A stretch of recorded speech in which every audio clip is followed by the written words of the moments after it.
আজ বানাচ্ছি সুজির উপমা। প্রথমে কড়াইতে রিফাইন অয়েল নিয়ে নিচ্ছি, তারপর সাথে দিয়ে দিচ্ছি কয়েকটা বাদাম। বাদামগুলোকে ভালো করে ভেজে নিচ্ছি। তারপর দিয়ে দিচ্ছি এর মধ্যে কিশমিশ। কিশমিশটাকেও হালকা ব্রাউন করে ভেজে নিতে হবে। তারপর ওই তেলের মধ্যে দিয়ে দিচ্ছি শুকনো লঙ্কা, আর সাথে দিয়ে দেবো কয়েকটা কারি পাতা। কারি পাতাটা ভাজা হয়ে গেলে এর মধ্যে দিয়ে দিচ্ছি সর্ষে।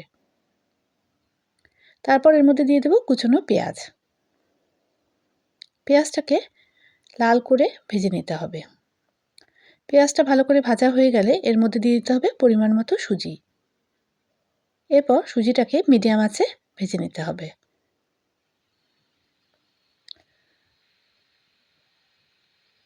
সুজিটা ভাজা হয়ে গেলে এর মধ্যে দিয়ে দিচ্ছি স্বাদ মতো লবণ।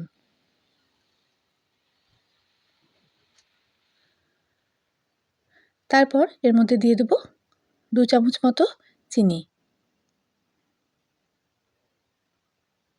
তারপর দিয়ে দেবো এর মধ্যে শুকনো লঙ্কার গুঁড়ো।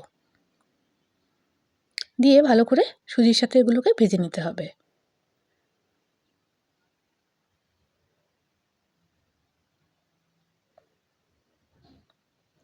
তারপর এর মধ্যে দিয়ে দেবো কয়েকটা কাঁচা লঙ্কা। আপনারা যে যেরকম ঝাল খান সেই হিসাবে কাঁচা লঙ্কাটা দেবেন। এরপর দিয়ে দিব এর মধ্যে গরম জল। সুজিটা ভালো করে ভাজা হয়ে গেলে এর মধ্যে দিয়ে দিচ্ছি গরম জল। তারপর জলটা শুকিয়ে গেলে সুজিটাকে একদম ঝরঝরা করে ভেজে নিতে হবে।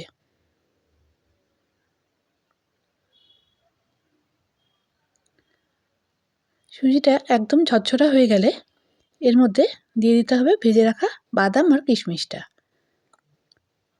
বাদাম আর কিশমিশগুলোকে সুজির সাথে ভালো করে মিশিয়ে দিতে হবে।